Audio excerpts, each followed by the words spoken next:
All right, we're going to get started in about 2 to 5 minutes. I'm just going live for the YouTube audience. If you are joining today, can you tell me where you are joining from? I see Amberly is from Delray Beach. Thank you so much, Amberly, for joining. Others, where are you all from?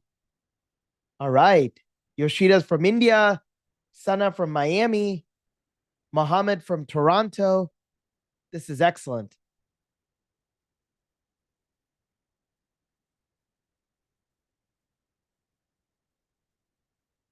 Excellent. We're going to get started. Oh, we have Daniela from Cleveland right down the street from me. That's amazing. Orita is also from Ohio. That's great to hear.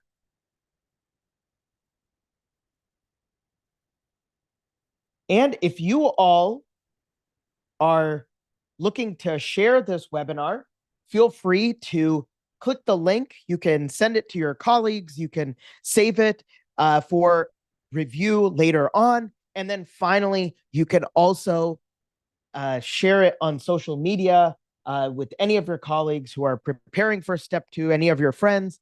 Very excited to see everybody here. We'll get started in just a little bit. And thank you again.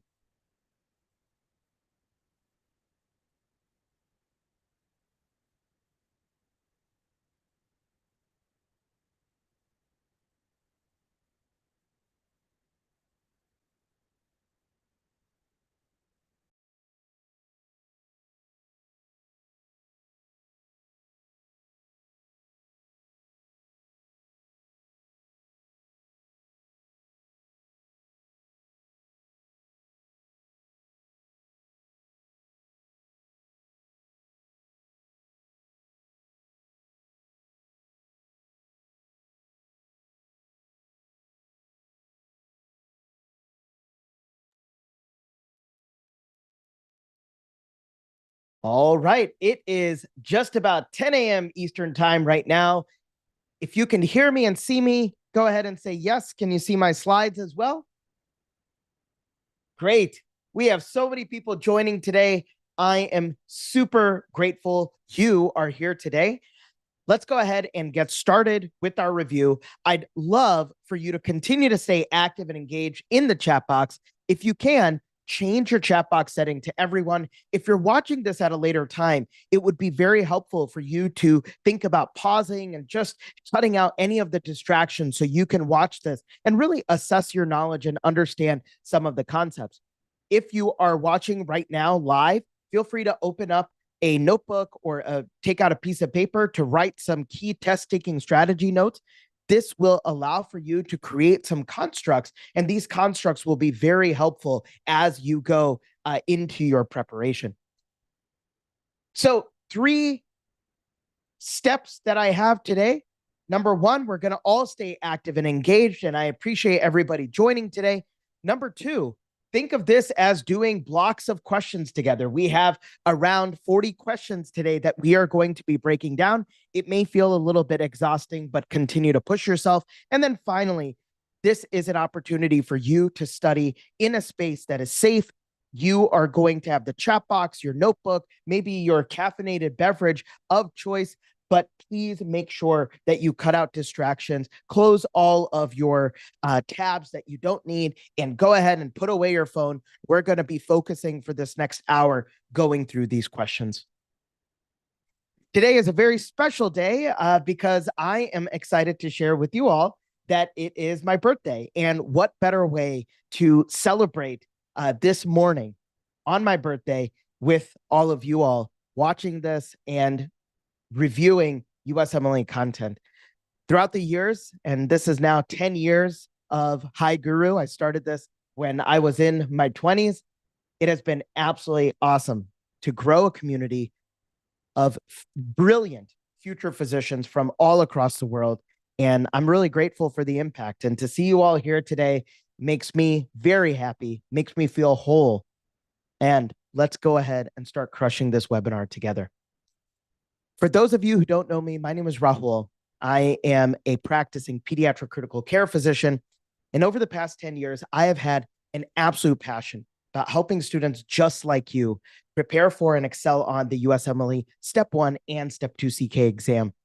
I recently graduated with my master's in medical education, and I'm really excited to continue to share my passion for preparing you as students for these high stakes exams and also incorporating unique technologies like ChatGPT into your studying. And there's going to be more on that later on.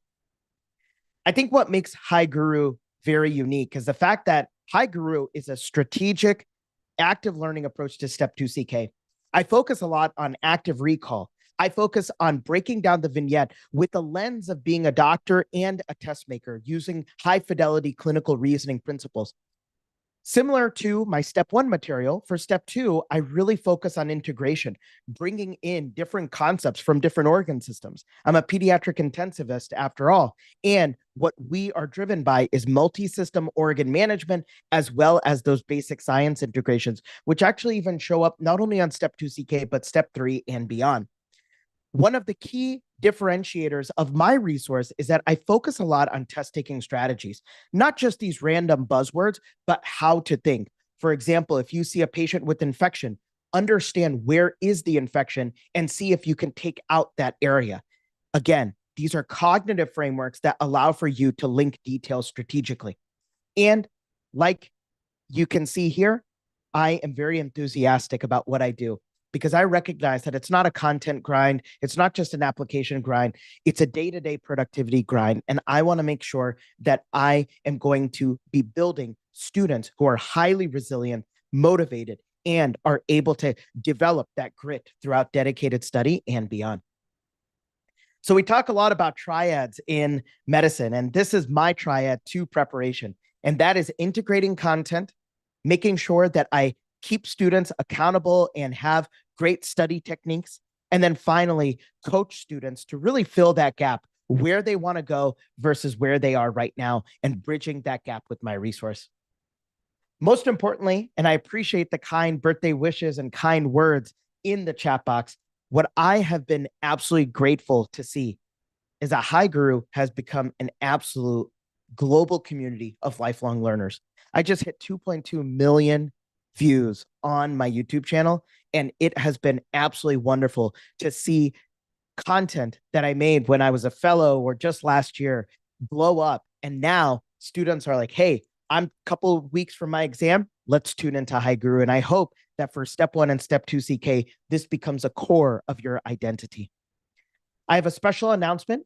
Many of you already are enrolled, but if you are not, I have updated my Step 2 CK rapid review course. This is 30 hours of high yield shelf review material. I'm constantly building the course itself. I actually just had a conversation with my wife who finished her OBGYN residency. And I was like, hey, let's team up together and make an even better OBGYN shelf review. So there's shelf content throughout. I'm always going to be developing it. And it's going to be taught in my signature active recall question-based manner. I want to simplify these concepts for you all. And these are the same concepts that you're going to be seeing on your clinical mastery series or CMS forms, on your UWorld questions, as well as on your full-length NBMEs.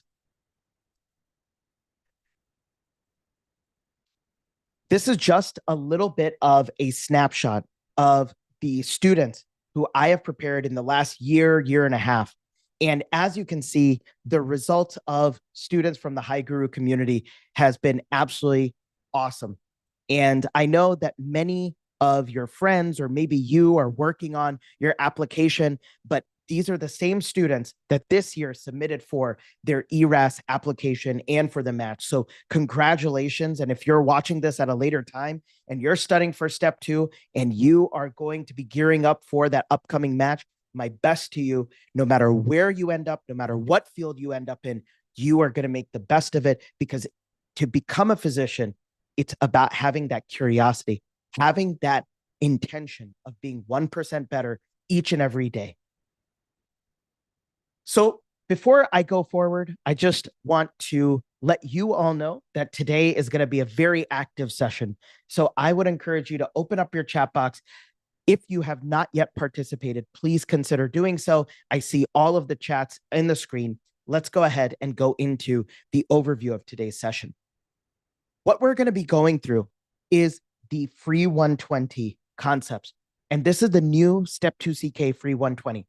I have the very new 2023 interactive version. I have the explanations on my website.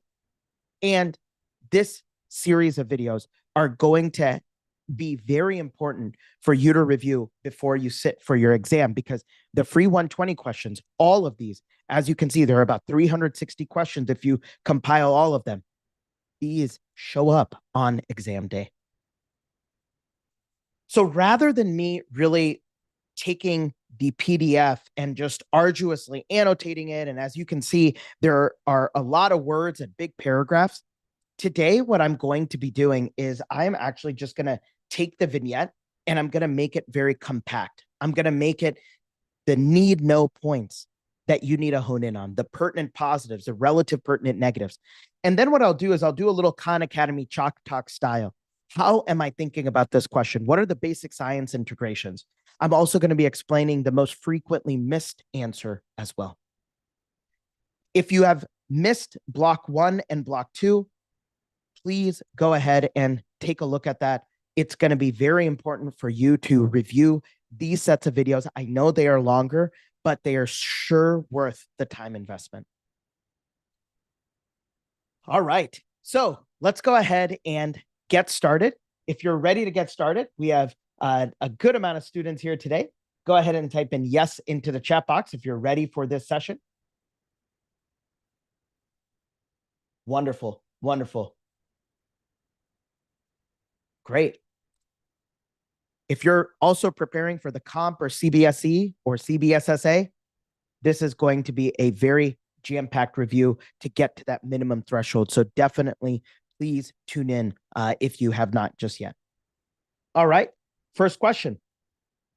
We have subacute intoxication in a young woman with alcohol use, panic disorder, and dependent personality, brought in by the police, and she now presents with hypertension, resting hand tremors, delayed reflexes, and an elevated blood alcohol concentration. Which of the following is the strongest predisposing risk factor for suicide in this patient? Is it the adjustment disorder?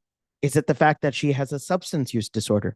Is it the dependent personality disorder, the history of physical abuse, or is it panic disorder?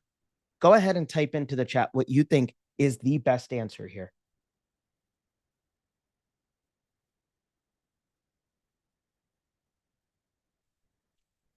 So here we have a patient who has a complicated past medical history.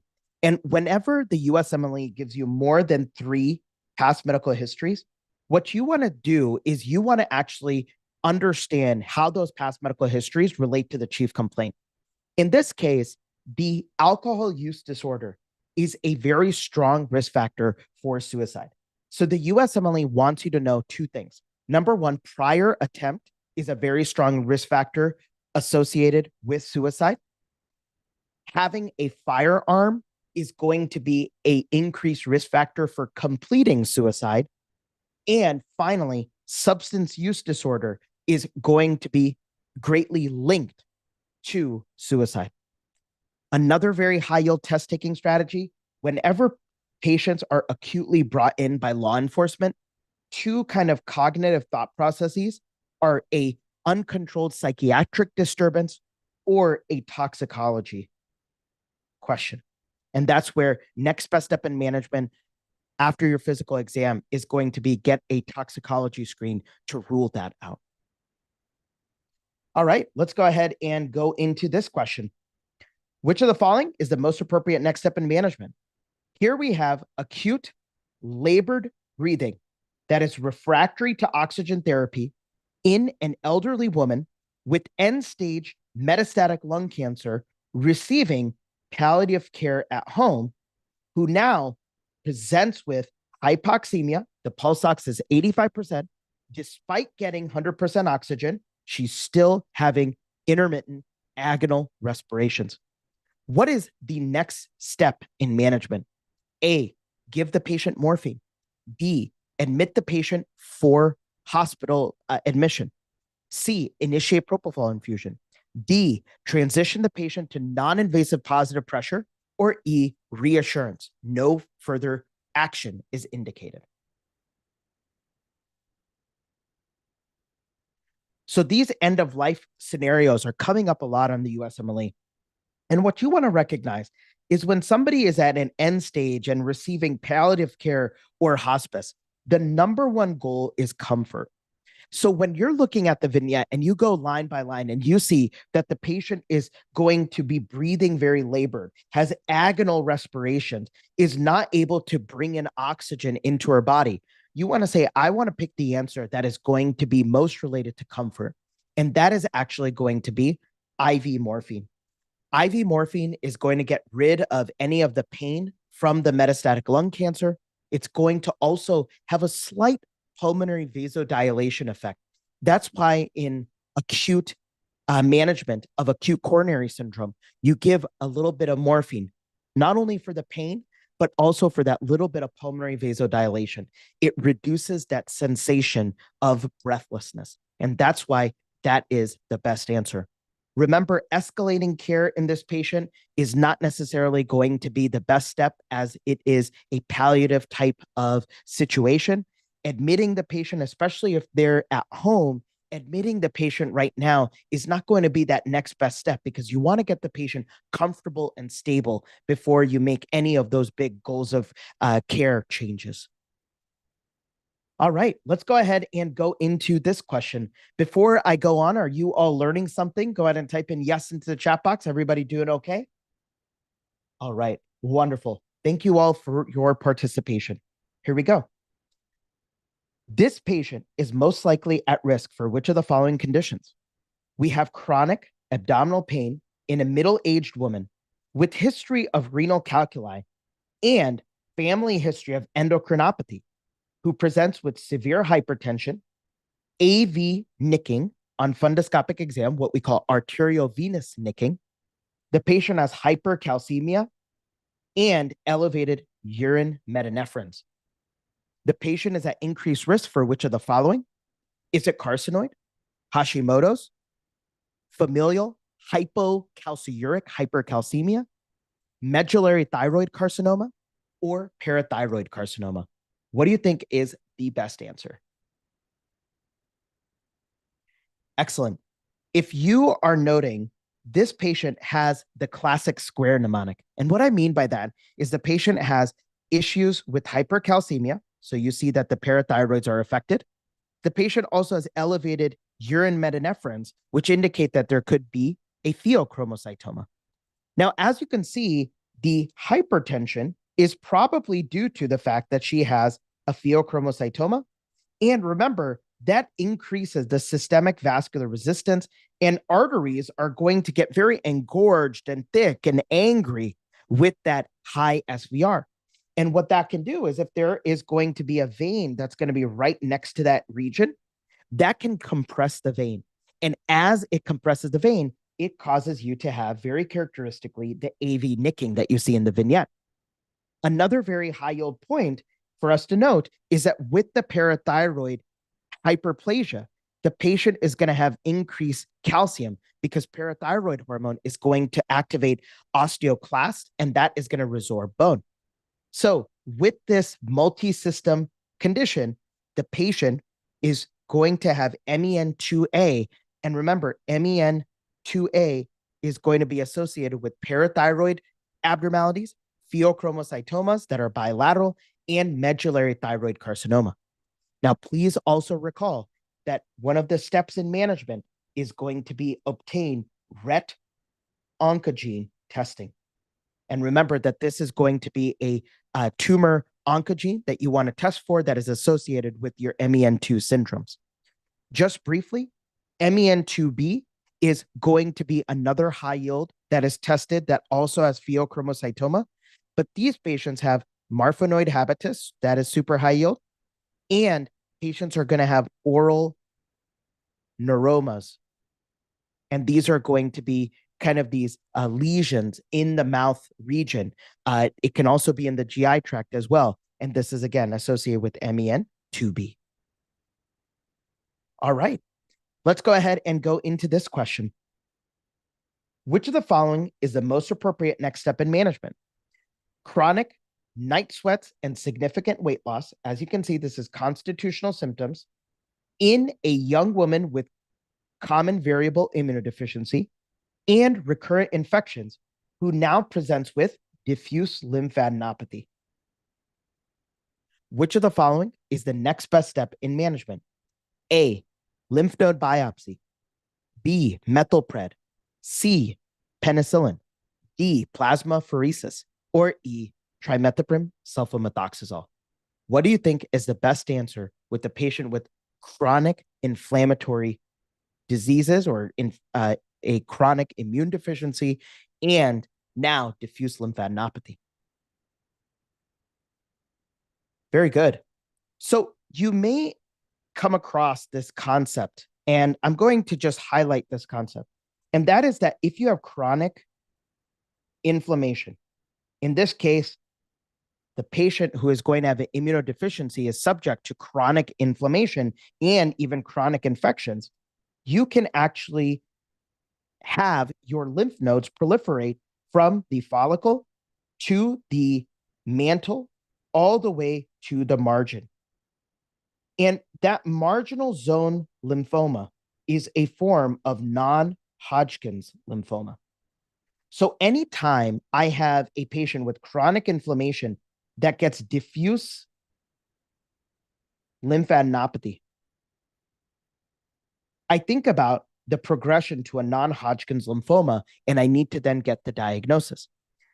One of the other high-yield scenarios is going to be a patient with solid organ transplant. And these patients with solid organ transplant, like kidney transplant, if they get diffuse lymphadenopathy, you also think about a proliferative non-Hodgkin's lymphoma.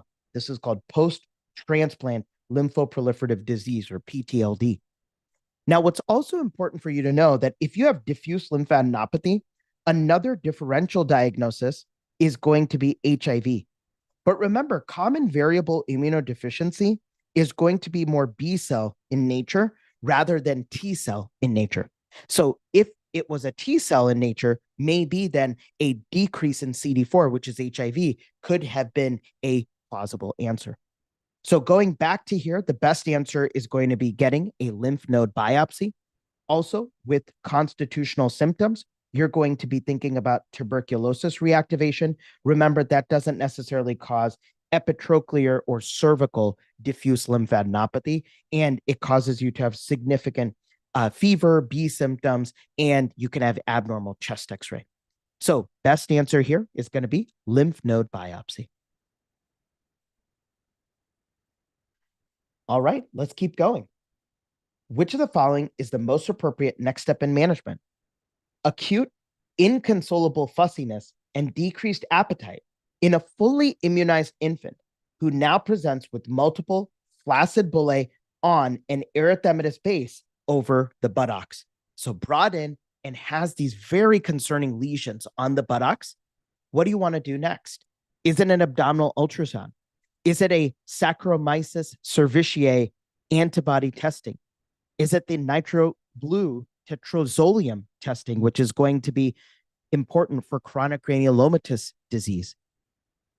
Are you going to do a rectal GBS swab, a skeletal survey, or are you going to send a stool culture for salmonella? What do you think is going to be the best answer here? Go ahead and put it into the chat or pause the video.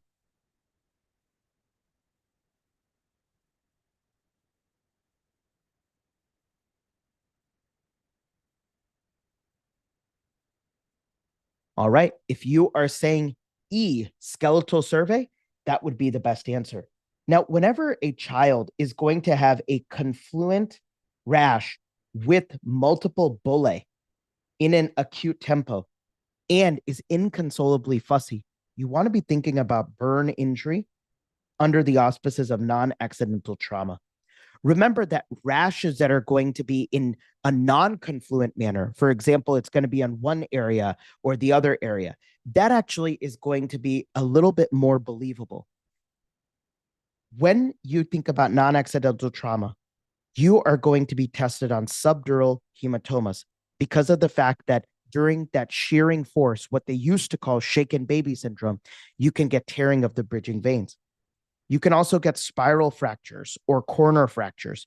These are going to be fractures in which there is such a force that is going to cause your bone to break in multiple different areas, maybe due to twisting. For non-accidental trauma, along with the subdural hemorrhages, you have to be thinking about retinal hemorrhages as well. And that's why after you've established the diagnosis of non-accidental trauma, you want to be thinking of not only reporting it to CPS, but getting a skeletal survey to look for comprehensive fractures. And you want to get an ophthalmology consult to do a dilated exam. In this situation, this is very characteristic of a burn injury where, unfortunately, the baby is placed or submerged in hot water. Which of the following is the most appropriate next step in diagnosis? We have acute, severe, right upper quadrant, abdominal pain after fried food, nausea, and fever in an elderly woman with alcohol use disorder and recurrent abdominal pain. She now presents with signs of an ileus, so decreased bowel sounds. The patient has leukocytosis, a transaminitis, so elevation in AST/ALT, elevated amylase and lipase, and hyperglycemia. Which of the following is going to be the next step in diagnosis? Get a CT, get a ERCP, get an MR cholangiopancreatography, get an MRI of the pancreas, or get an ultrasound of the right upper quadrant.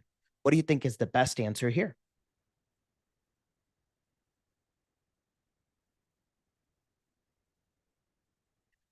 All right. So here, whenever you have a GI pathology, what you want to do is you definitely want to make sure you do imaging that is focused to that area.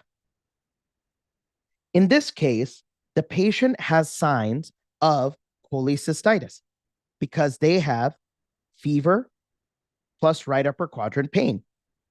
And what are going to be the two etiologies that are going to potentially complicate this? Well, the fact that she may have just systemic inflammation, but number two, she also has concurrent pancreatitis. So remember that if I asked you, what are the two most common causes of pancreatitis? This patient in this vignette has them. Pancreatitis is caused by gallstones and alcohol. Gallstones and alcohol. So what we need to get is we need to get an ultrasound of the right upper quadrant because that is going to show us the acute cholecystitis that the patient may be having. And if we treat that underlying acute cholecystitis, maybe then the hyper or the elevated, amylase and lipase may actually be cured. Also, look at the past medical history. What we notice is that she has abdominal pain that has been recurrent with meals in the past. And so that also gives us the illness script that she was subject to cholelithiasis or biliary colic. So best answer is going to be E. All right, let's go ahead and go through this question. Which of the following is the most likely explanation for the fetal heart tracings? We have acute fetal distress following artificial rupture of membranes in a G2 P1 female at 39 weeks gestation, so term, who has, very important here, gestational diabetes, polyhydramnios, and prenatal estimated fetal weight suggesting macrosomia, so greater than 4, for example.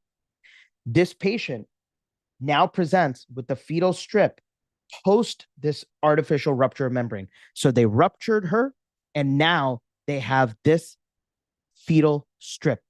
And this fetal strip shows, as you can see, this is the uterine contraction, terminal bradycardia. What is the likely explanation? Is it because of shoulder dystocia? Is it going to be umbilical cord prolapse? Is it uterine hyperstimulation, uterine rupture? or is it uteral placental insufficiency? What do you think is the best answer here?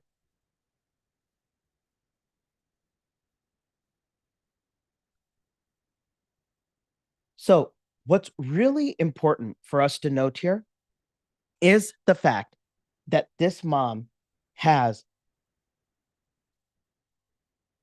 polyhydramnios. Mothers who are going to have polyhydramnios are going to be at increased risk for umbilical cord prolapse, especially if after rupture of membranes, there is fetal distress.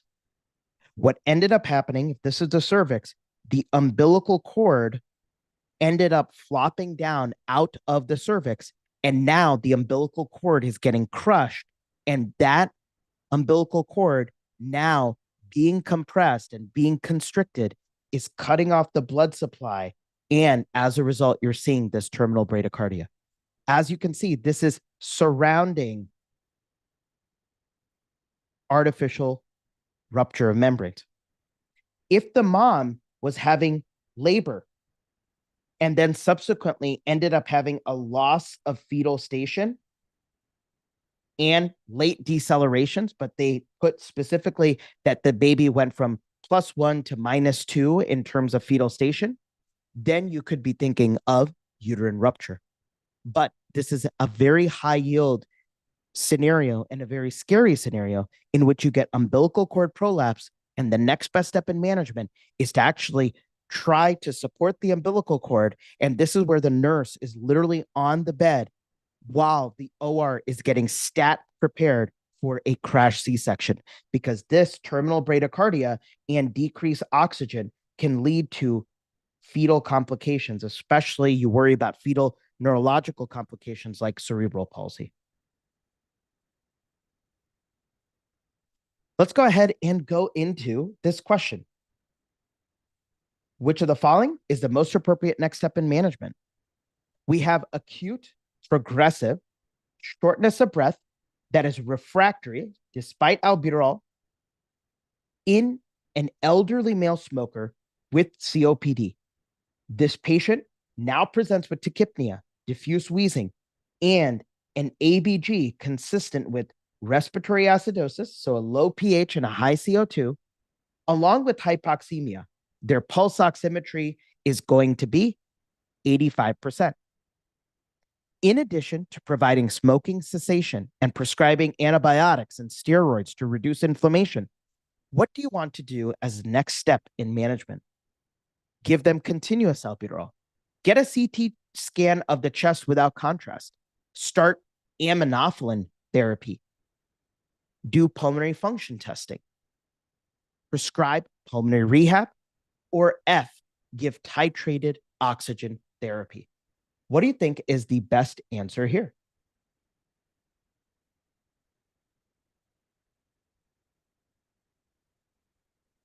All right. If you have not participated, please consider doing so. This patient is hypoxemic, and why they put titrated is because remember that patients with COPD, those patients with COPD are going to have a saturation of their peripheral and central chemoreceptors.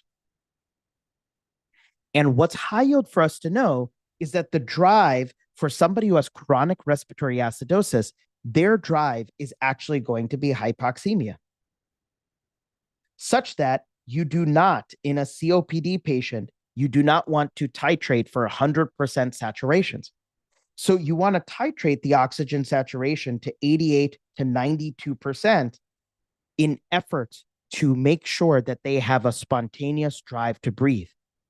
So in this situation, the best answer is titrated oxygen therapy, give antibiotics like fluoroquinolones, and give methylprednisolone, which is a corticosteroid that's going to treat their underlying flare.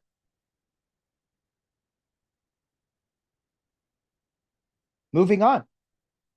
This patient should be counseled that he is at greatest risk for which of the following? We have chronic diarrhea, crampy abdominal pain, and bloody stools in a middle-aged male with history of uveitis and erythematous nodules on the legs. So this is multi-system. As you can see, it's GI, opto, and skin. The patient's endoscopy notes erythematous, inflamed mucosa of the rectum and sigmoid colon. This patient should be counseled that he has at increased risk for which of the following? Is it adenocarcinoma of the colon? Is it cholelithiasis? Is it nephrolithiasis or kidney stone? Is it primary biliary cirrhosis? Or is it spontaneous bacterial peritonitis? So what do you think this patient has? And then the next step is, what is the complication?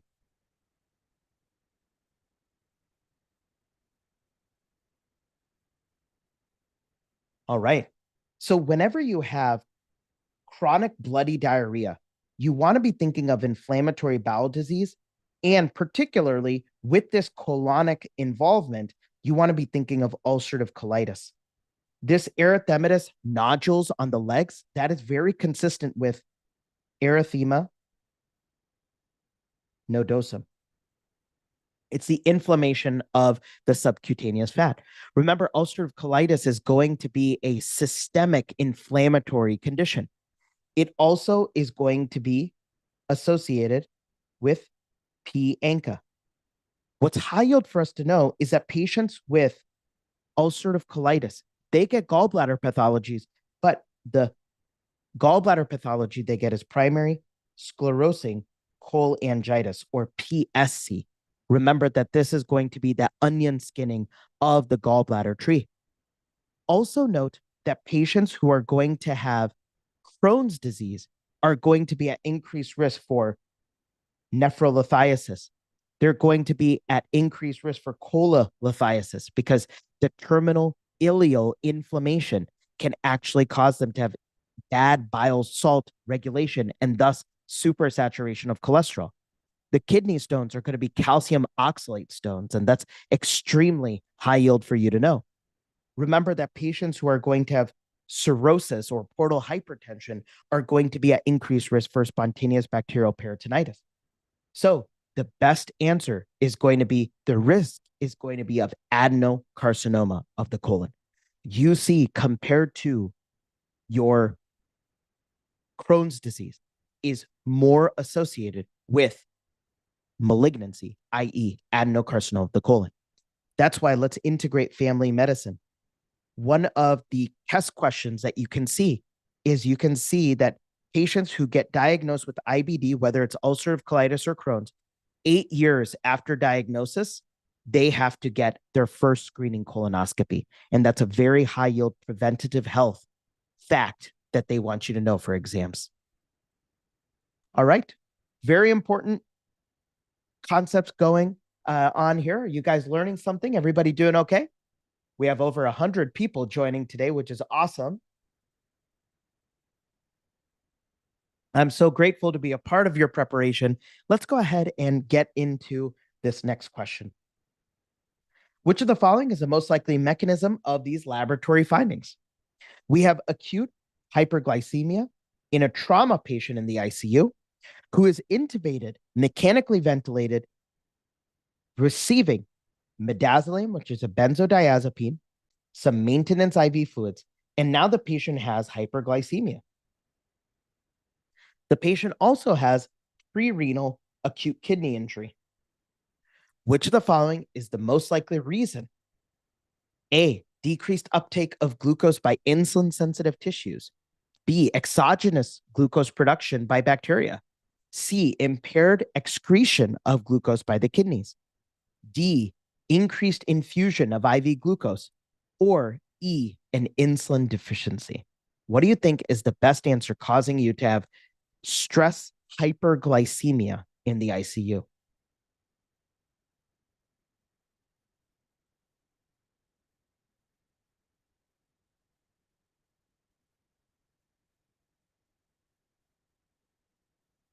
All right, very good.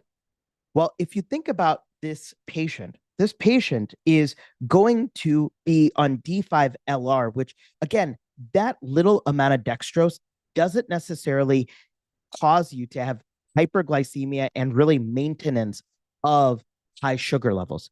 This dextrose that we give patients in the hospital setting is just to get them out of catabolism. Because if you are going to give a little bit of dextrose, you get insulin release, and that then is going to cause you to have more anabolism. And so that's extremely high yield. That's why we give that little bit of dextrose. It doesn't even contribute to the osmolarity of that solution. So it's not because we are giving them increased infusion of IV glucose. But what is happening is that the insulin that is going to be potentially secreted in this patient due to the stress state, that stress state is going to cause you to have insulin resistance. And as you have insulin resistance, you have decreased uptake of glucose by insulin sensitive tissues like the skeletal muscle, for example. So remember that glucose dependent transport or insulin dependent transport, is going to be via GLUT4. So in insulin resistance, acutely, you will get decreased uptake by the GLUT4 receptors, and thus you're going to have a lot of glucose within the blood. Remember that this patient could have pre-renal AKI because as the serum glucose levels rise, you then start peeing it out in the kidney. And as you are going to filter more glucose and pee out from the kidney, you can have an osmotic diuresis and you can lose some intravascular volume. And that's why the question had a slightly increased BUN. Remember that impaired excretion of glucose by the kidneys, that is going to be if you have potentially kidney failure or some sort of renal agenesis, for example.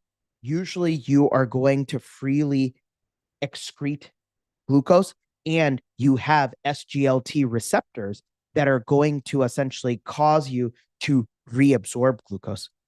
Recall that an insulin deficiency, that is going to be the pathophysiology of type 1 diabetes, which is going to present as diabetic ketoacidosis. So the best answer here is going to be stress hyperglycemia is going to be due to insulin resistance.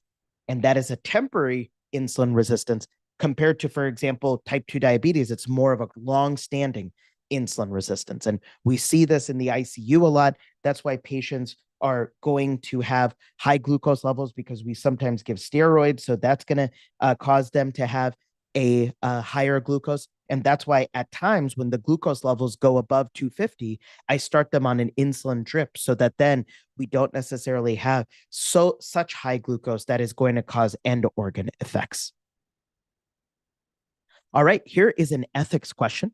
I'm going to pause for 1 minute, and I want you guys in this ethics question, tell me what you think is the ethical challenge and what you think is the best answer. So I'll pause for about a minute to have you go through this question.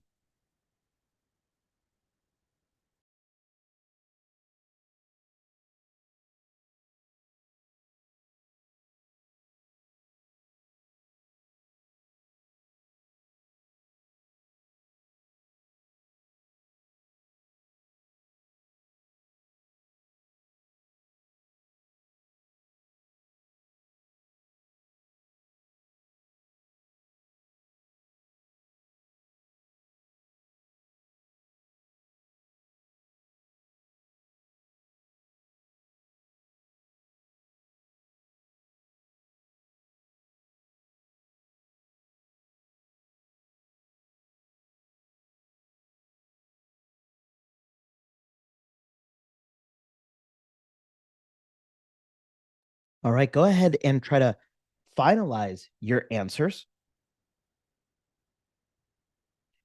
Yeah, so this patient is requesting a little bit of an earlier discharge, and it sounds like medically she is actually pretty stable. She also has good social support. And so the best answer would be respect the patient's wishes and discharge the patient. Now, as you can see, this ethical scenario has some key pertinent positives. The fact that she's made adequate progress, the fact that her home living situation is going to be very safe, the fact that she is relatively being a little bit more independent. So as long as she's stable, you don't want to necessarily start escalating and having them sign out against medical advice. This would be if the patient was potentially unstable or if the patient had some sort of life-threatening issue that still needed to be worked up, but they refuse to participate in care. All right, very good. Let's go ahead and break down this next question. You all are doing well. We are over halfway. Which of the following is the most likely explanation for this patient's increased blood pressure? We have subacute fatigue and elevated home blood pressure readings in a middle-aged woman who now presents with benign physical exam, hypertension, hypokalemia, and normal kidney function. What we notice here is that the patient has hypertension and hypokalemia. What is the likely etiology of this? Well, whenever I see a high blood pressure and a low potassium, I always think about RAS being activated. Well, it could be a high renin, it could be a high aldosterone. As you can note, the patient has normal kidney function, has a benign physical exam, i.e., they do not have an abdominal bruit. And so that's why fibromuscular dysplasia is going to be the wrong answer. Also, the patient doesn't have any stigmata of Cushing syndrome. Cushing syndrome could cause hypertension, but usually is not associated with severe hypokalemia. And there are other stigmata, such as hyperglycemia and Cushingoid appearance, that can clue you in. Hypothyroidism can definitely cause you to have hypertension.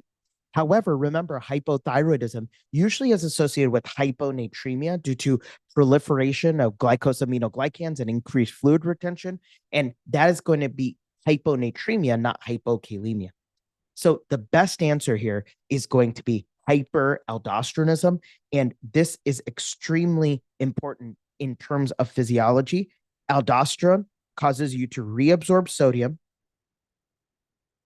and make you pee out potassium and hydrogen ions. So that's why patients who are going to have hyperaldosteronism, they are going to have a metabolic alkalosis, and that's high yield for you to know. Let's go ahead and go into this question. Which of the following is the most likely diagnosis? See if you can predict the answer without looking at the answer choices. We have acute fever and unilateral painful extremity with bullae in a middle-aged female with long-standing type 2 diabetes who now presents with exquisite tenderness, edema, warmth, and skin breakdown with bullae containing very concerning purple fluid. So here we have a patient who is pretty sick. What do you think is the best answer here? Is this cellulitis? Is this a tenial infection? Is this erysipelas?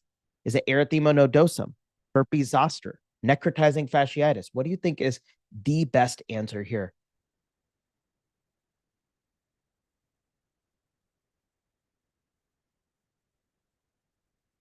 Excellent.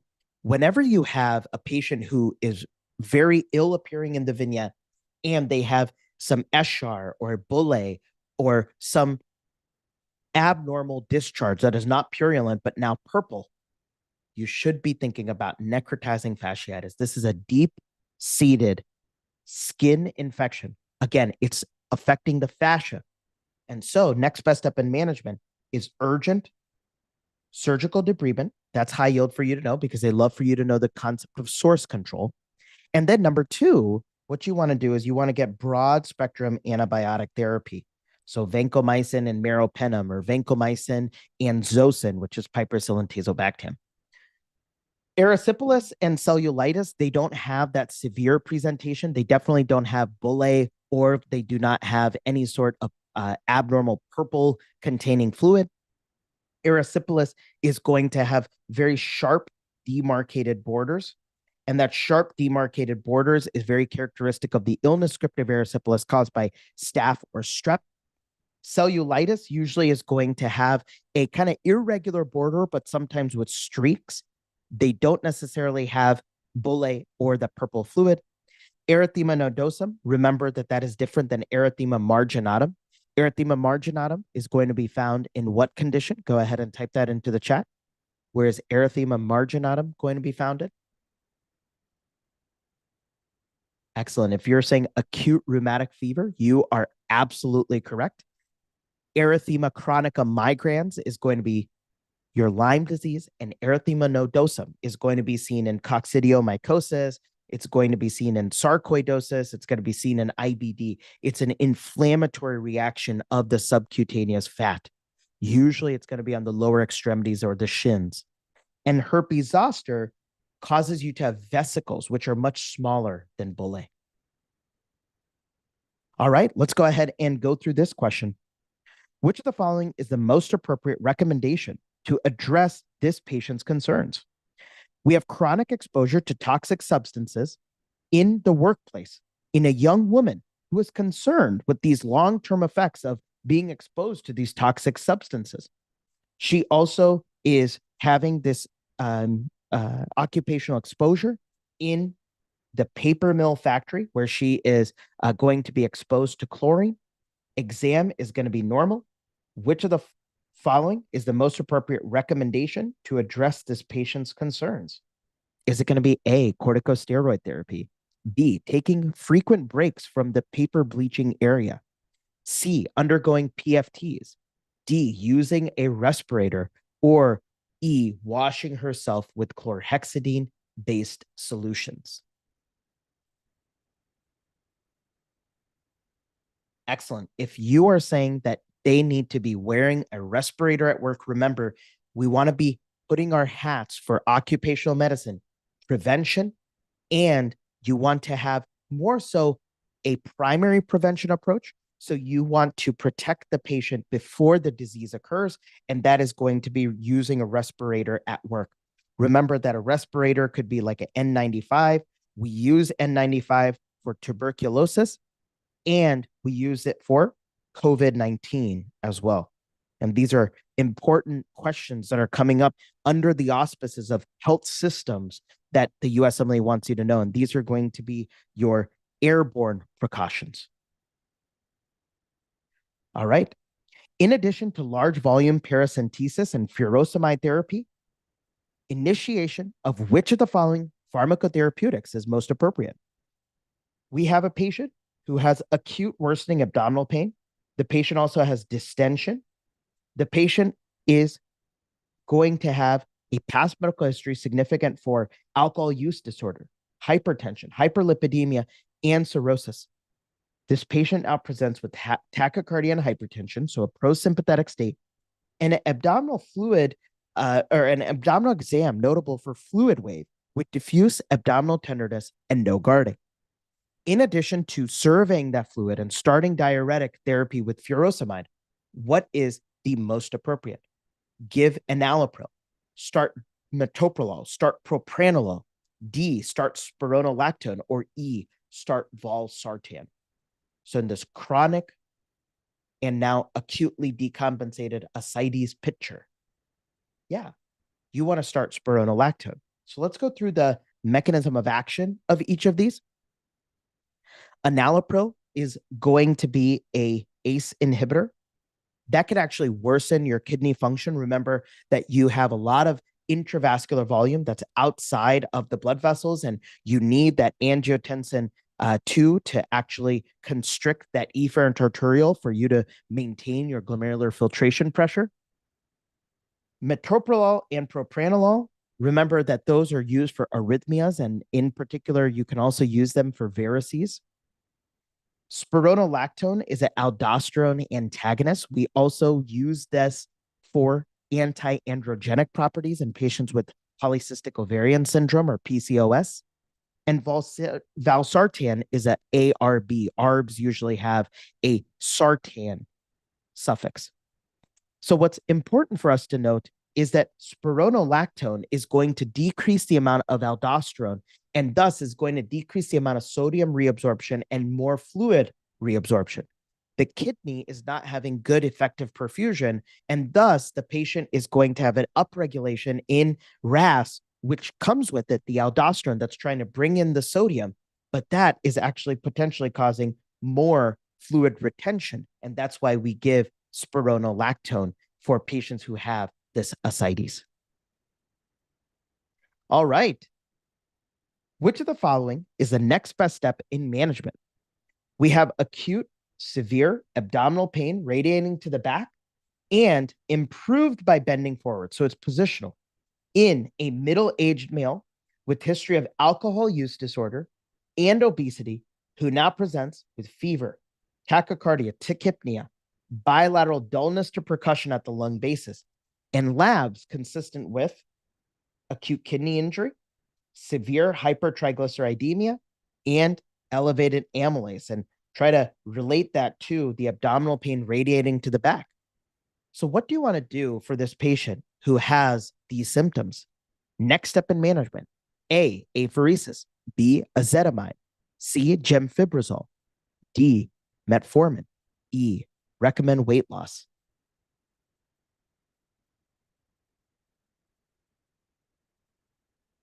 So anytime you see fever, you want to be thinking of infection or inflammation. And in this case, with the elevated amylase, the fact that this is an alcoholic who has that radiating abdominal pain to the back, you should be thinking of pancreatitis. Now, this pancreatitis may be induced by alcoholism, but could also be induced by the severe hypertriglyceridemia. So which of these medications is going to reduce the triglycerides? It is going to be gemfibrozole or fibrates. Recall that fibrates are going to increase the amount of PPAR alpha. And as it does that, it is going to clear more triglycerides by upregulating lipoprotein lipase. And as you upregulate lipoprotein lipase, you can shove those free fatty acids and triglycerides into the fat cell. Remember, ezetimibe blocks brush border cholesterol reabsorption. Metformin is an HMG-CoA reductase inhibitor. Apheresis is kind of like plasmapheresis, and that is the right answer for something like thrombotic thrombocytopenic purpura, or TTP. It's also the right answer for Guillain-Barré syndrome or myasthenia gravis to get those antibodies out. And recommending weight loss, you usually, when a patient has a fever in front of you, you definitely are not going to go down the preventative health route. You're going to try to put your acute care hat on to make sure that you can tackle the patient's fever, which is going to be under a schema of infection or inflammation. All right, we are almost done. We have 15 more questions, less than that left. So let's go ahead and continue on with our review. The most appropriate initial step in management is to administer which of the following.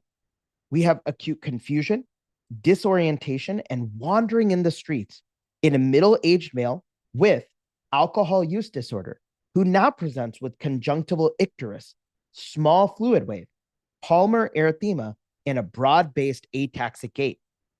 Finger stick is notable for mild hypoglycemia. So what do you think is the best answer here? Patients who are acutely confused and disoriented, they're wandering in the streets, you're going to be thinking of an ingestion. And here we have somebody who also has cerebellar signs, the ataxic gait. So in a patient who you're worried about chronic alcohol use disorder, you have to be thinking about vitamin deficiencies. And this could be a presentation of Wernicke's encephalopathy. And that's why before giving glucose, you have to be giving thiamine. And thiamine is going to allow for you to take that glucose and utilize it. Recall that glucose is going to be broken down in glycolysis, and thus it is going to turn into pyruvate. But in order to get the pyruvate into acetyl-CoA, you need to have thiamine, because pyruvate dehydrogenase, which takes pyruvate and turns it into acetyl-CoA, is going to need thiamine in order to function. So if you give glucose first, theoretically, the risk is that these patients may develop lactic acidosis. So that's why in a patient who has a triad of confusion, ophthalmoplegia, and ataxia, you should be giving thiamine as the supplement before you give glucose. All right. Let's go ahead and go through this question. Which of the following is the best approach to prevent a similar adverse event? We have subacute unilateral lower extremity edema in an elderly female who is now post-op from a hysterectomy. She now presents with the DVT, first time now after the OR, she has a DVT. So how do we, from a system standpoint, prevent this?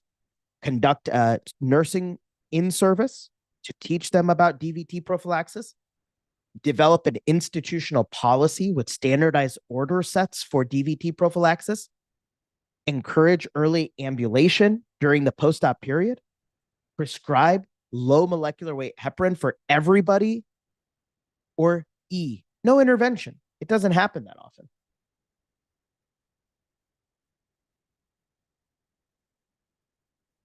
Excellent. So a lot of these USMLE questions, you want to put on your hat that you are a hospital administrator. One of the things that they want the future doctors like you to know is that we as physicians deal with systems level problems. And when we see a patient who has a known complication from a surgery, for example, surgical site infections, DVT, they could have catheter or Foley infections. You want to develop protocols and policies in place. This is under this auspices of quality improvement. You want to create standardized order sets and protocols to help stratify and not miss patients from getting, for example, DVT prophylaxis. You don't want to do it to everybody, because what you may notice is that somebody may have, for example, a bleeding disorder, and giving that DVT prophylaxis is actually going to be detrimental to them. So what you want to do is you want to think of problems that come up as, number one, a high yield answer is root cause analysis. Understand the reasons why errors occurred. That's a very hot topic. And number two, institutional policies, more discussions at a higher level to get protocols in place to help many patients. All right, let's go ahead and go through this ethics question. I'll give you 1 minute on the clock, and I want you to put your answer into the chat box. Go ahead. Ready, set, go.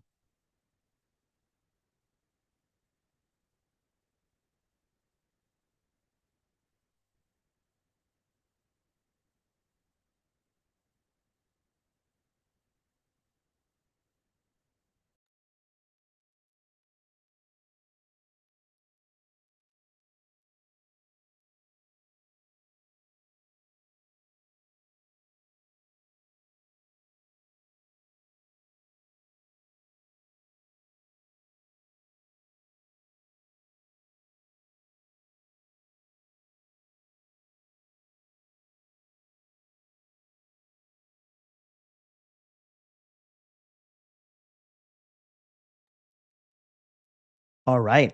Go ahead and finalize your answer. So this question is really talking a little bit about wrong site marking. And this can lead to a very serious safety event. And as a result, what you want to do is, these are hard stops where you want to make sure to address the discrepancy head on. And thus, the whole OR will stop. The surgeon will stop and say, no, I'm not going to review the MRI and that's it. I'm going to start kind of all over to make sure that I am operating on the correct side. I've consented the patient on the correct side, etc. So the best answer here is ask the surgeon to continue the operation only after the discrepancy is resolved. All right. Which of the following is the most appropriate next step in management? We have acute severe shortness of breath with exacerbation of chronic cough controlled on erythromycin in a middle-aged female with a history of pneumonia and chronic smoking, who now presents with fever, tachycardia, tachypnea, hypotension that is responsive to fluid, hypoxemia, and physical exam that shows cyanosis, diffuse crackles, and wheezes. This patient is sick. She is intubated. So she goes to the ICU.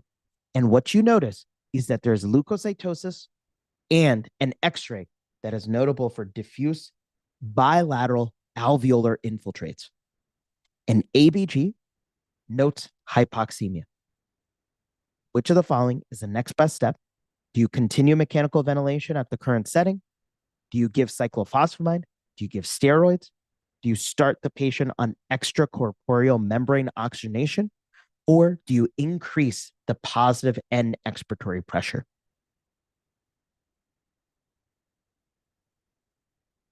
So in this patient, the patient has some sort of trigger. And that trigger is compounded by the fact that she has chronic lung disease.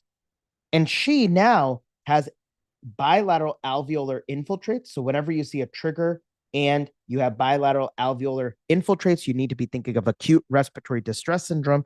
This is where pathophysiologically you get an exudative effusion in between the alveoli and the subsequent pulmonary capillary. And as a result, your lung compliance goes down and you have bad gas exchange and you can get hypoxemia as a result because P big AO2 can't go into P little AO2. And so what you want to be thinking of is because the alveoli are scrunched up like raisins, you want to increase the PEEP because that then is going to make your alveoli into a nice plump grape that then is going to be able to diffuse oxygen from P big AO2 into P little AO2. So answer is application of PEEP. Remember that the mechanical ventilator questions for ARDS, they love for you to know that you want to keep your FiO2 less than 60.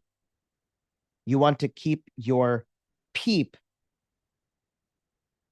high. You want to accept permissive hypercapnia.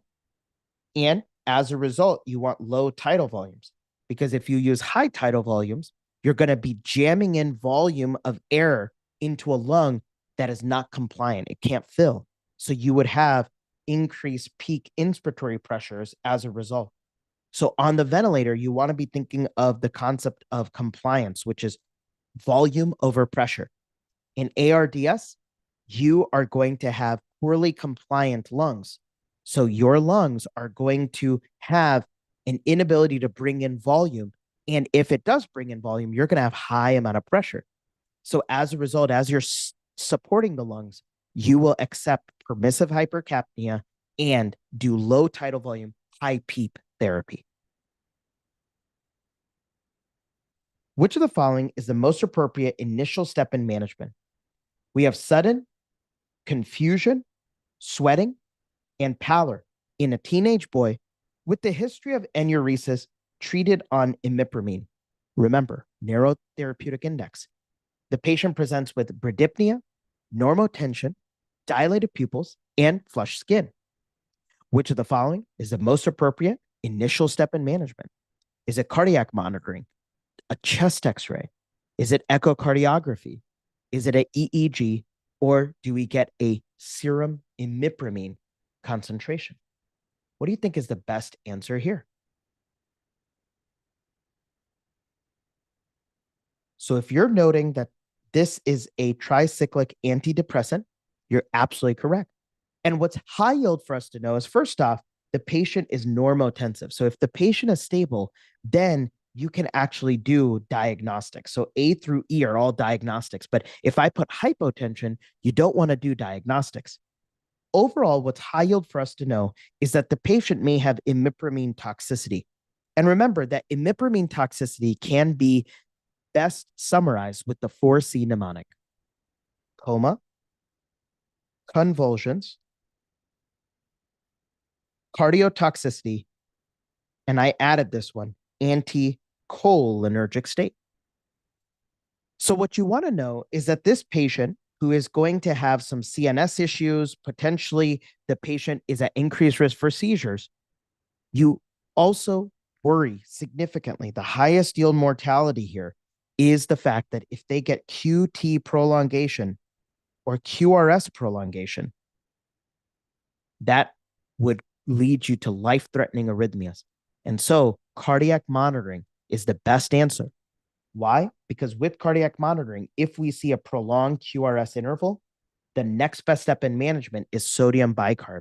And sodium bicarb basically knocks off the TCA from the fast sodium channel. Recall that TCA causes QRS prolongation because of the inhibition of fast sodium channels. So sodium bicarb can help with that. All right, here we go. We have an asymptomatic concern for abdominal aortic aneurysm in a 65-year-old male with hypertension, previous smoking history, and relevant family history of an undiagnosed AAA in his brother. The patient now has a high blood pressure, mid-epigastric bruit, and an abdominal pulsation at 3 centimeters. What do you want to do for this patient? Get a CT abdomen and pelvis, get a digital angiography of the aorta, get a duplex ultrasound of the abdomen, get an x-ray of the abdomen, or just observe and note diagnostic imaging is needed. And if you're saying that for a AAA, if you hear a bruit, and if the patient is going to be an ever smoker, that's very high yield, that if they are an ever smoker and they are going to be 65 to 75, you actually even want to screen for AAA, and duplex ultrasound is going to be the best answer.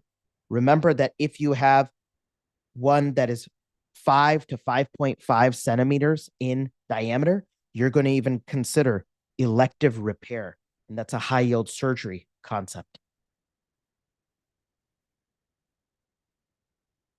Which of the following is the most appropriate next step in diagnosis?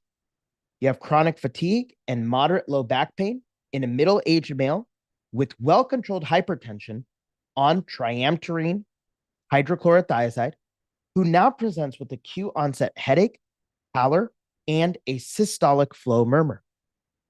Labs are notable for anemia, hypercalcemia, elevated BUN, and mild osteopenia of the lumbosacral spine. Which of the following is the most appropriate next step in diagnosis? So here you have a patient who is going to have moderate low back pain. And in a male, moderate low back pain, you can definitely think about MSK, but you also want to be thinking of prostate cancer that metastasized to the back or multiple myeloma. And multiple myeloma is most likely going to be the illness script here because of the hypercalcemia, the fact that you have a plasma cell dyscrasia that is going to cause you to have issues with maintaining the integrity of your bone. You also can get some mild hemolysis as the antibodies are going to essentially attack the RBCs, causing that rouleau formation. You have many light chains that can actually plug up your kidney, leading to an elevated BUN. So you want to see the M spike with the serum protein electrophoresis. Remember that a bone scan would not be indicated. That would be to look for osteoblastic lesions related to prostate cancer. Recall that this patient is going to have back pain. Patient is also going to have signs of osteopenia of the bone. Usually, you do not think of doing a colonoscopy if you have those systemic findings. For example, acute kidney injury this patient has.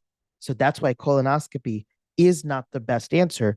Remember that colonoscopy would be a good answer if you just had an symptomatic or asymptomatic anemia in an elderly patient. Then you go directly to the colonoscopy. This patient's diagnosis puts her at risk for which of the following? You have chronic inability to conceive, irregular menses in a 38-year-old G1P1 who was recently discontinued oral contraceptive use 14 months ago, who now presents with just an elevated FSH. Everything else is normal, but she has irregular menses and infertility with just an elevated FSH. This patient diagnosis, which you got to know the diagnosis, puts her at increased risk for A, breast cancer, B, endometrial cancer, C, obesity, D, osteoporosis, or E, unplanned pregnancy. What do you think is the best answer here?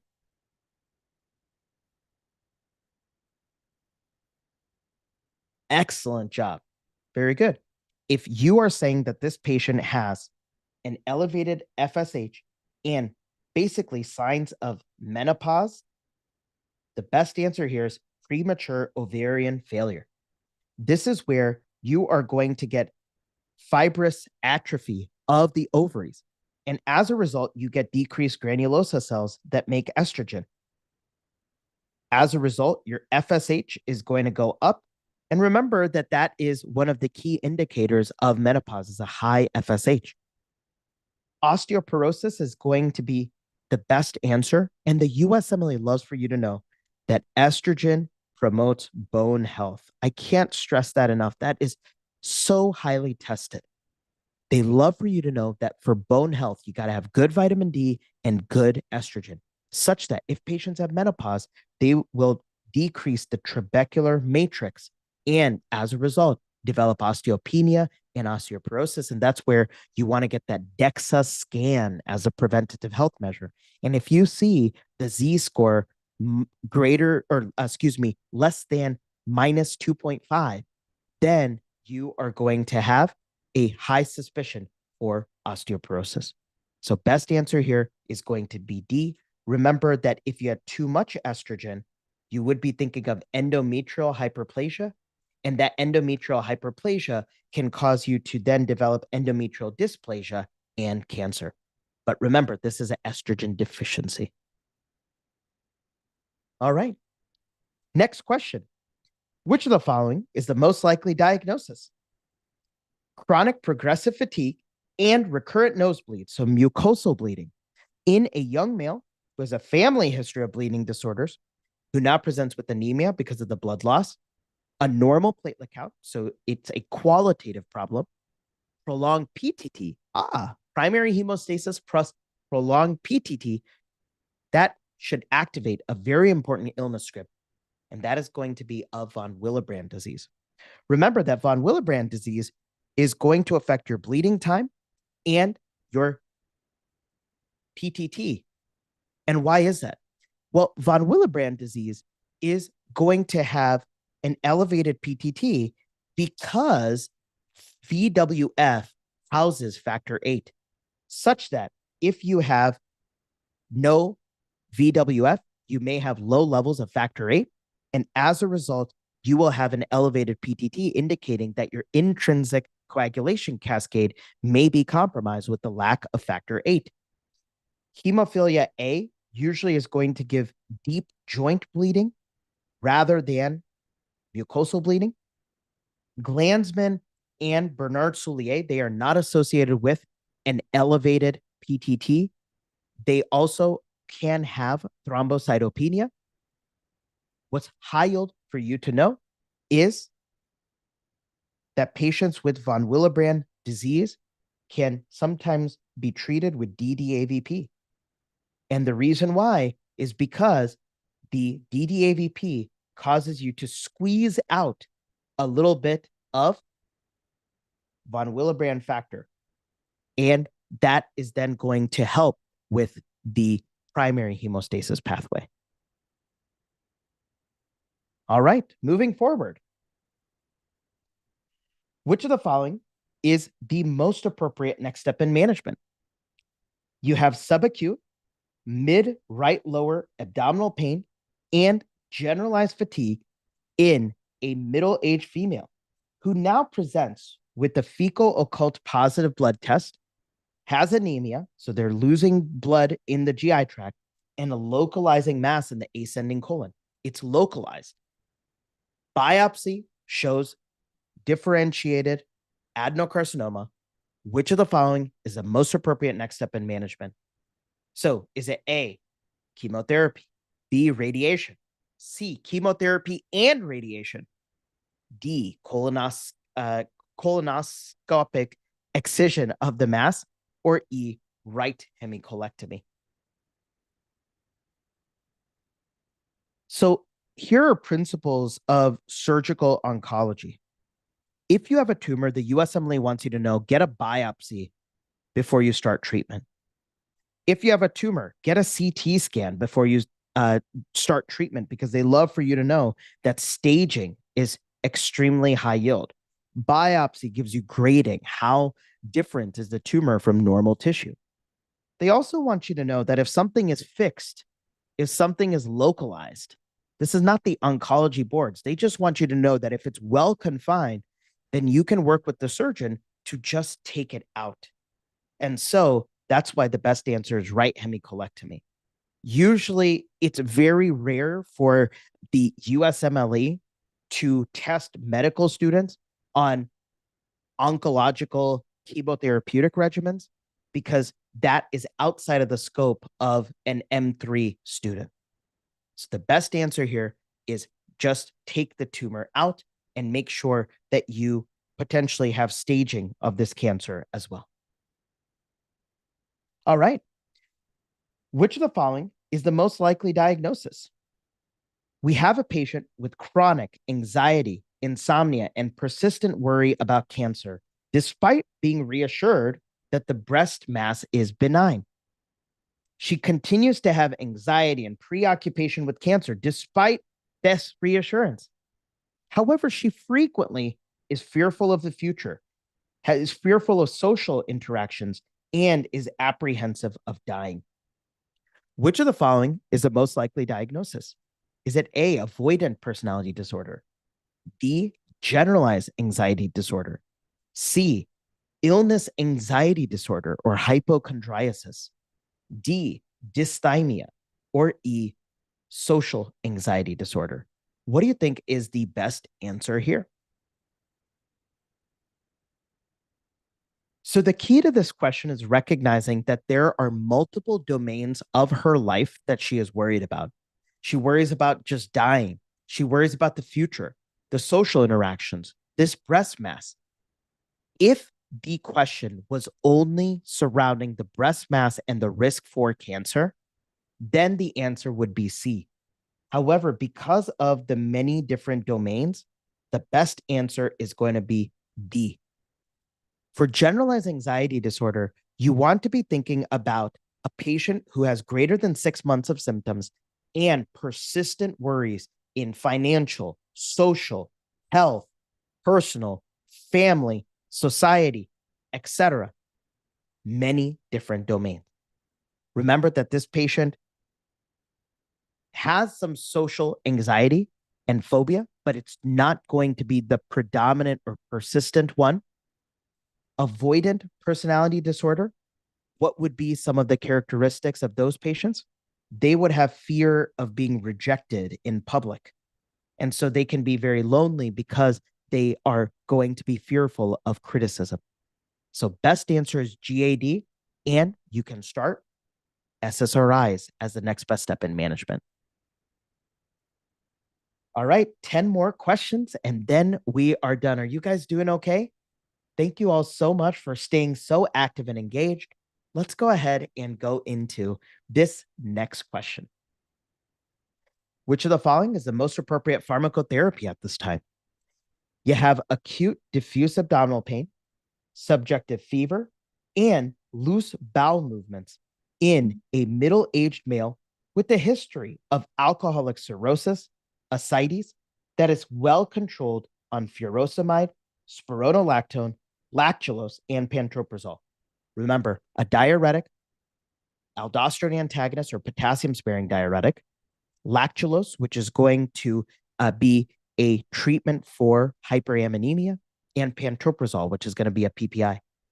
This patient now presents with mild fever, icterus, abdominal distension, diffuse tenderness with mild guarding, and signs of spontaneous bacterial peritonitis. Remember, acidic neutrophil count greater than 250 clinches the diagnosis. So remember, SBP usually is going to be due to E. coli, Klebsiella, those strep pneumo. And what you want to do is you want to cover with the third generation cephalosporin, so cefotaxime or ceftriaxone. Usually clindamycin and metronidazole are going to be for anaerobic infections only. Oxacillin is not going to be effective. That's usually given for MSSA. And vancomycin is not going to cover those enteric gram negatives as well as the cephalotaxy. So the best answer, whenever you see ascites, you want to go attack it. And usually what they say is, hey, I have ascites and diffuse abdominal tenderness. And that diffuse abdominal tenderness plus ascites, usually you're worried about a clinical diagnosis of SBP, spontaneous bacterial peritonitis, because it's that fluid that then got infected. All right. Which of the following is the most likely nutritional deficiency? Subacute chest pain after a generalized tonic-clonic seizure in a middle-aged male with long-standing seizure disorder on two medications, carbamazepine and phenobarbital. So one blocks sodium channels, one is going to increase the amount of GABA. The X-ray is notable for osteopenia and rib fractures, so basically weak bones. What is the likely nutritional deficiency? So remember, bone health is linked to vitamin D. And one thing that you want to note is that carbamazepine and phenobarbital, both of them are going to be CYP inducers. So what they can do is they can take vitamin D and induce vitamin D to be inactive. And as a result, they can cause you to have vitamin D deficiency, and that can get you weak bones. You can get osteomalacia, and as a result, you can have these bone changes. So what are going to be other CYP inducers? Go ahead and type into the chat one other CYP inducers. One other CYP inducers besides barbiturates and besides carbamazepine.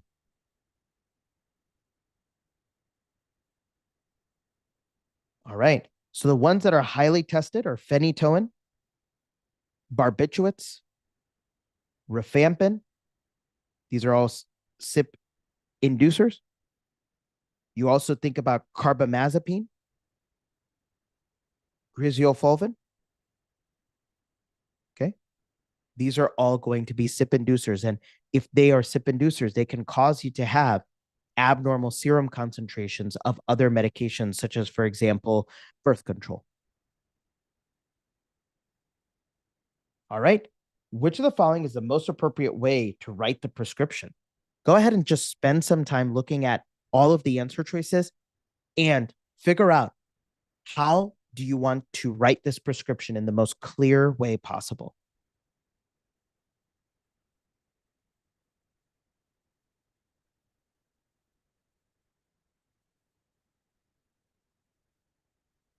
Excellent.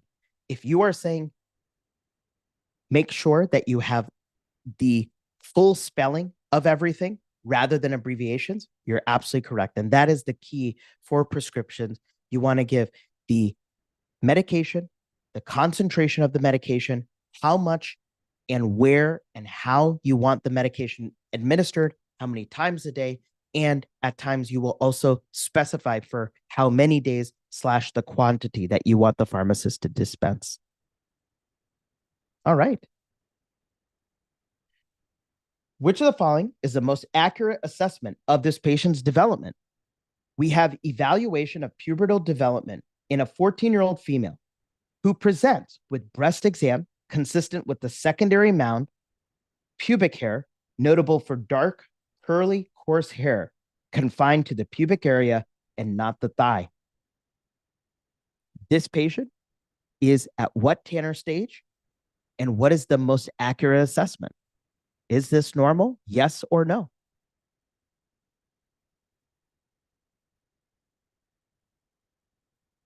All right. So if you're going to be thinking of this teenager who is having appropriate development, remember that this is Tanner 4. Tanner 4, you're going to have curly, coarse hair. Remember, Tanner 3, you're going to have more straight hair. Tanner 4 is going to be different from Tanner 5 because Tanner 5 is extending to the thighs, 5 to the thighs. And then remember, for breast development, whenever you have a secondary mound that is going to be continuous with the breast, that is also going to be very characteristic of Tanner 4.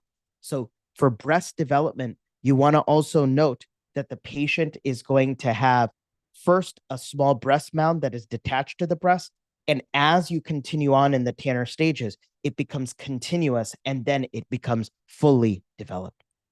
Remember, normal puberty, average age is around 11, and you're worried about precocious puberty. If in a male or a female, they have pubertal features around the age of 8, that is going to be abnormal and usually seen in test questions surrounding precocious puberty.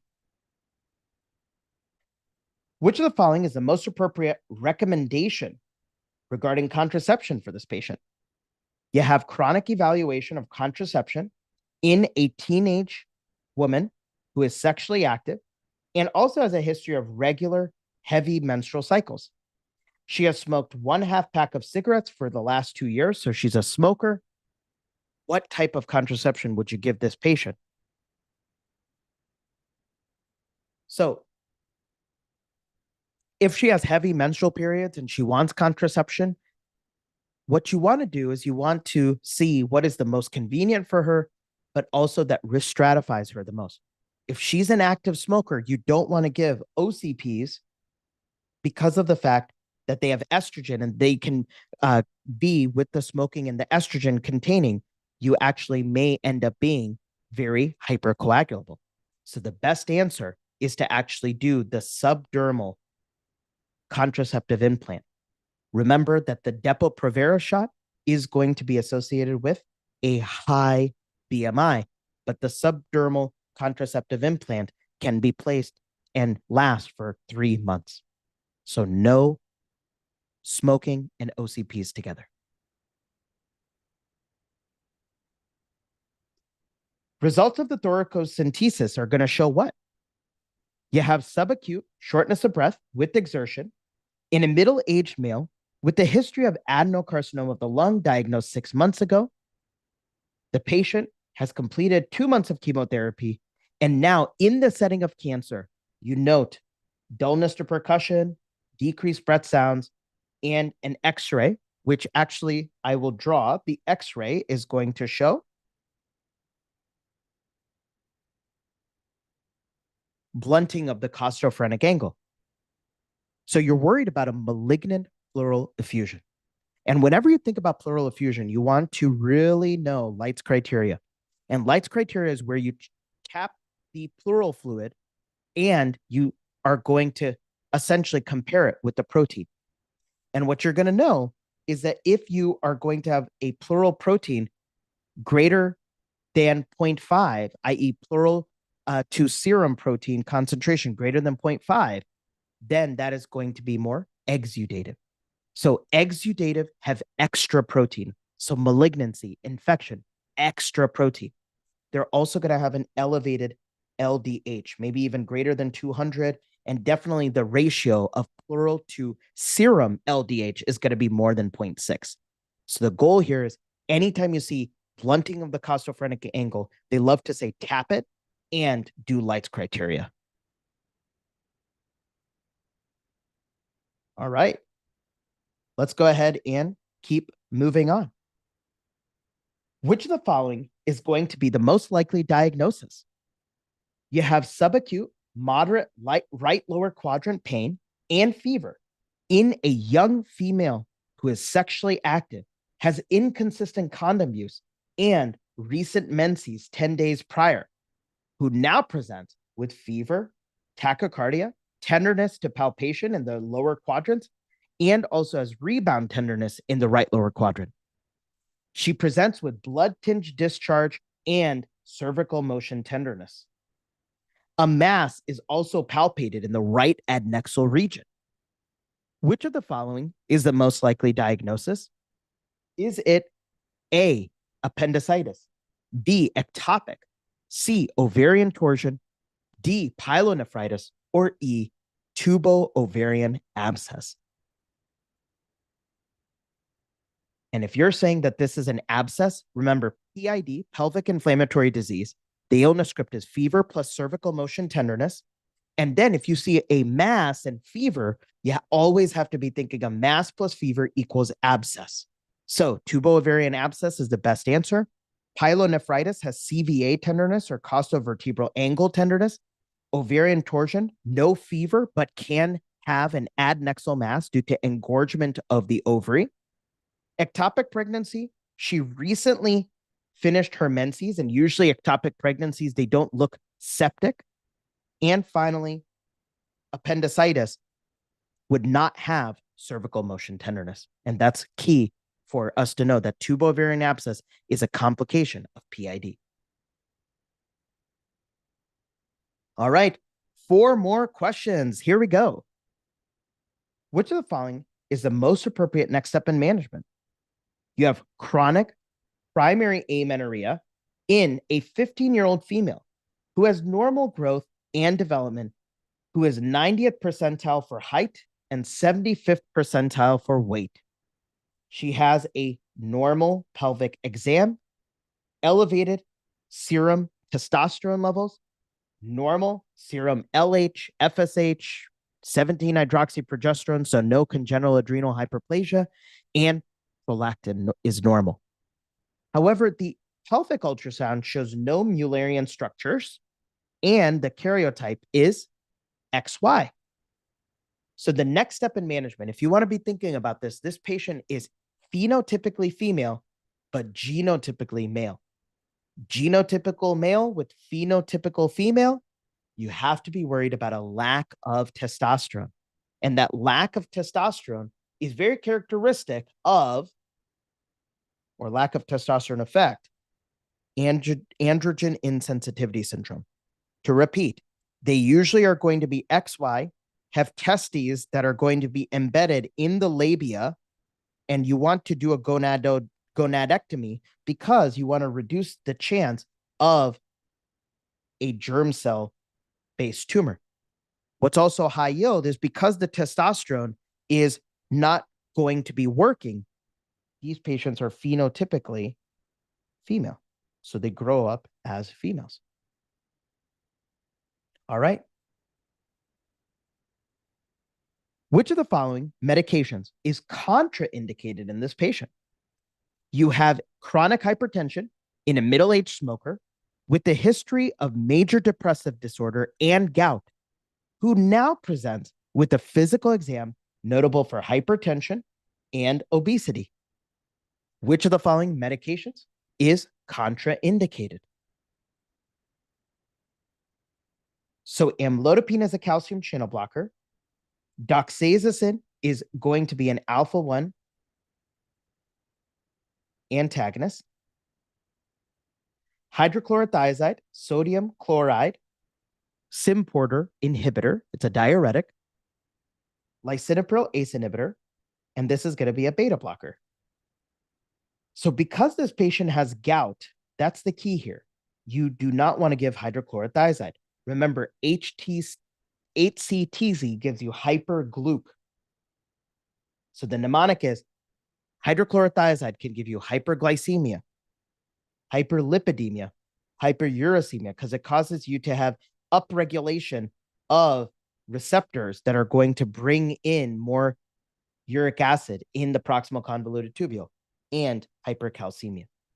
Also high yield for us to know that hydrochlorothiazide could be used in patients who are going to have recurrent kidney stones because it causes you to become hypercalcemic, but hypocalciuric. And that's why that could be favorable to have less calcium in the tubules if you are predisposed to nephrolithiasis. All right, I believe we are at our last 3 questions. So you guys are doing awesome. Let's go ahead and finish off our review. 3 more questions.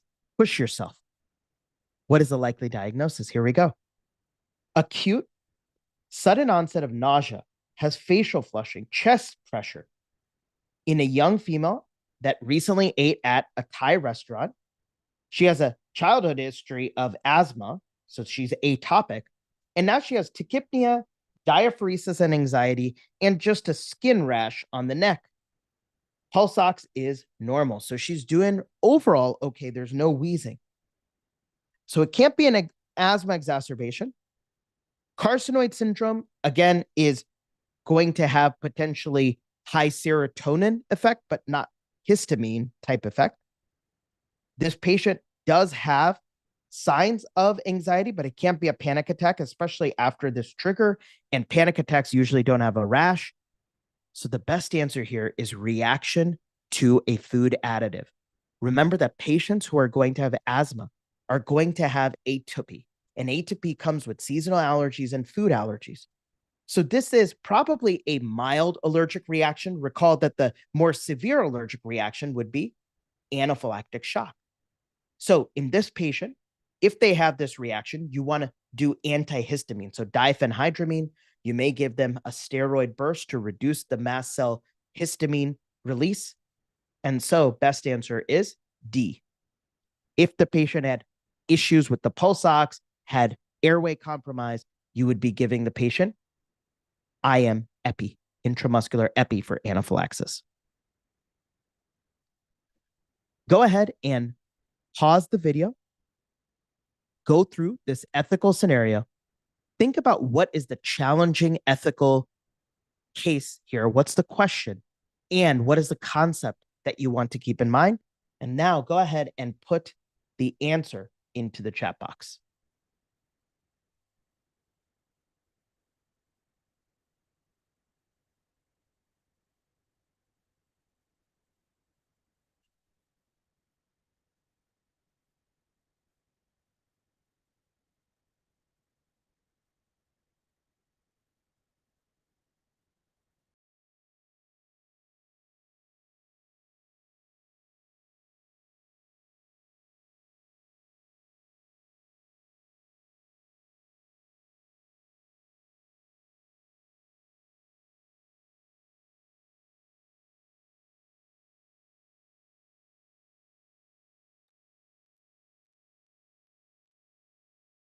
All right, so this ethical scenario basically is rooted in the fact that this patient needs treatment, needs medical treatment, but is adamantly saying, you know what, I don't want any medical treatment. I want to do more herbal remedies.